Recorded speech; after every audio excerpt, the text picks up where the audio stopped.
Assalamualaikum warahmatullahi wabarakatuh.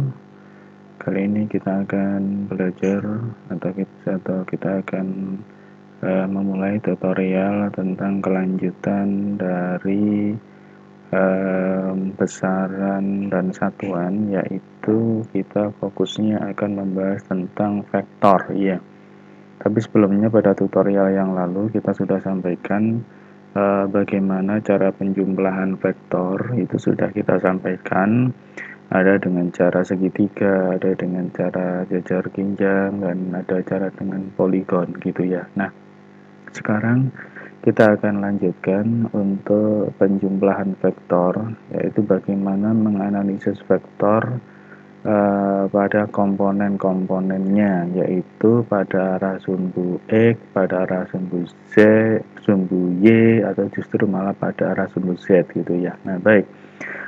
Kita akan pelajari ini untuk kali ini ya. Misal, oke, saya punya persoalan seperti ini. Nah, kita coba lihat. Saya punya dua buah vektor gaya. Yang pertama adalah F1.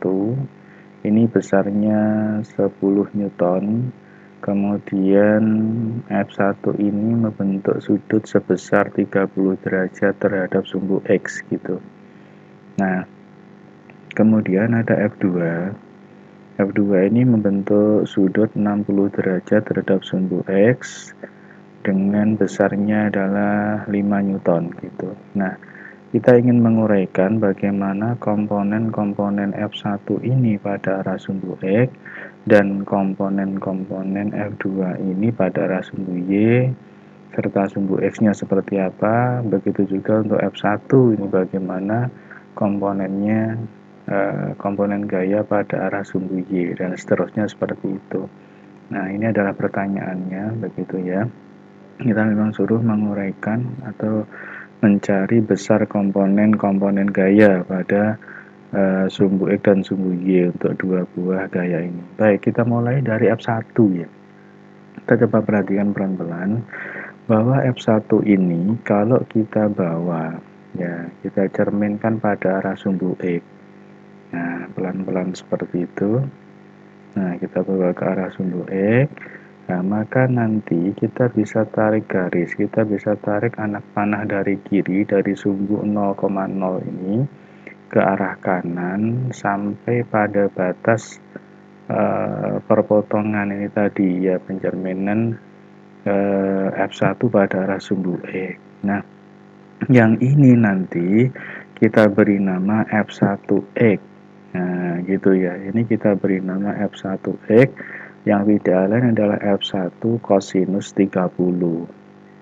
Ya, ini sudutnya 30. Nah, kita tahu kalau model sudutnya ada di sini ya, letak sudutnya ada di sini, maka selain sisi miring, ya ini sisi miring ya, ini adalah sisi miring, kemudian ini adalah sisi datar. Nah, selain sisi miring yang disentuh oleh sudut itu tidak lain pastilah dia adalah X gitu. Ya, maka nanti kita pakai kosinus gitu. Ya, di aturan trigonometri kan kita sudah dapatkan bahwa kalau kita nyari kosinus theta, itu berarti X kita bagi dengan sisi miringnya. X dibagi dengan R, kayak gitu. Nah, begitu juga untuk F1 ini pada saat kita bawa ke arah sumbu Y gitu. Seperti ini.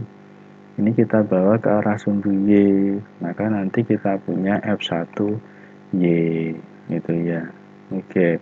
Nah, ini arahnya.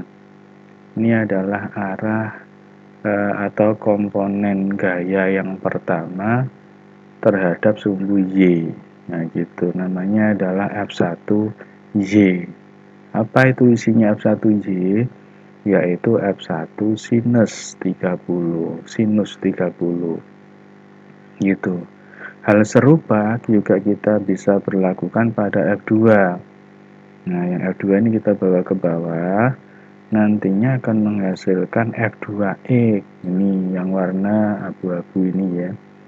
Ini yang warna abu-abu ini, panahnya ini adalah F2 Berapa besarnya F2X?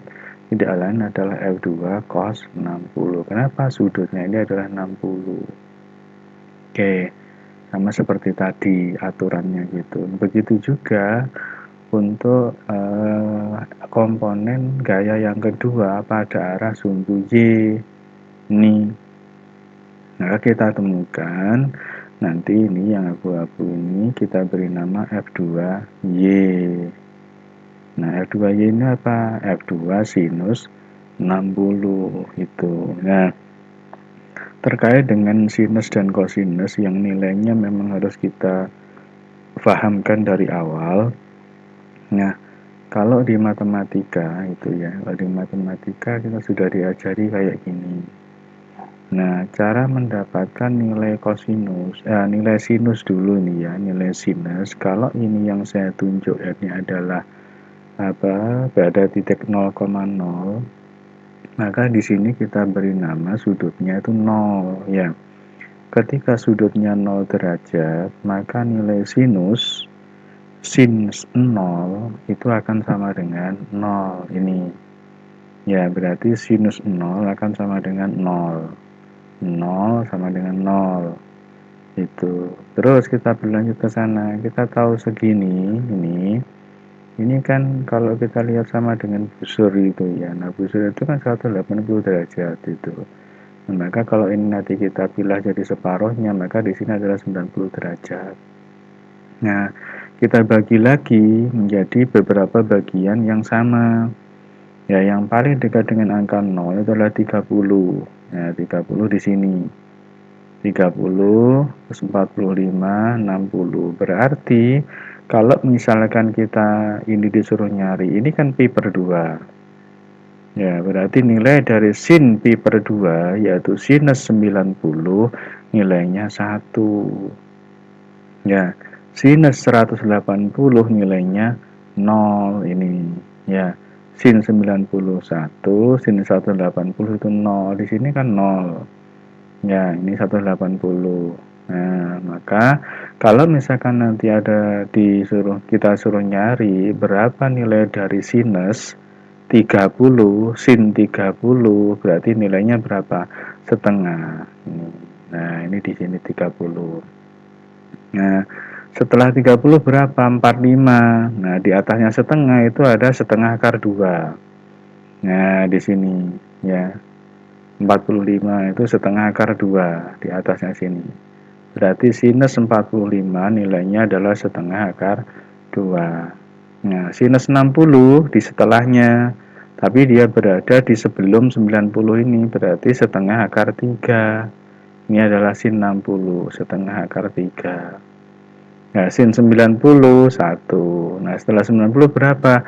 120, lurus dengan nilainya sama dengan sin 60. Berapa? Setengah akar 3. Dan begitu seterusnya. Nah, kita bisa melihat grafik seperti ini ketika kita lupa berapa nilai dari sinus dan kosinusnya gitu. Nah, ini kalau grafik sinus. Nah, sekarang bagaimana kalau kosinus? Itu kalau kosinus seperti ini.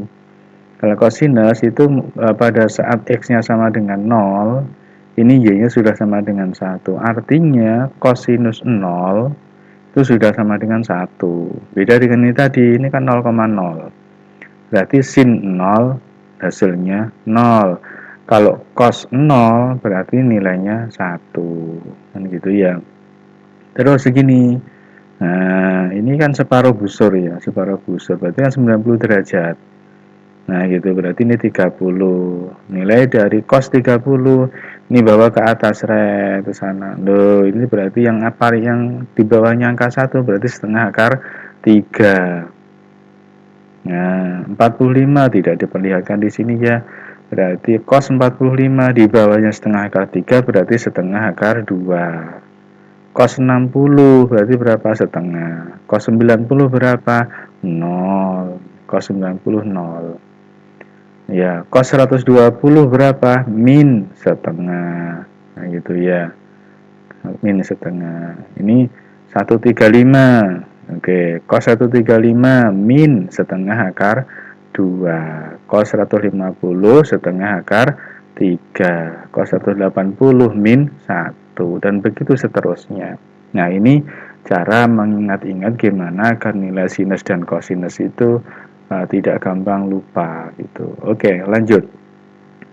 Saya lanjut ke sini, kembali ke dua buah gaya F1 dan F2 tadi yang kita cari komponen-komponennya pada arah sumbu X, pada arah sumbu Y. Nah, F1X, ya F1 adalah F1 cos theta. Nah, ini pada sumbu X.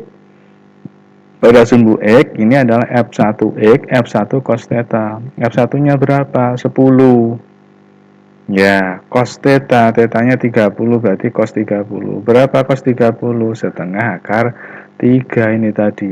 Oke, setengah akar 3. 10 bagi 2, 5.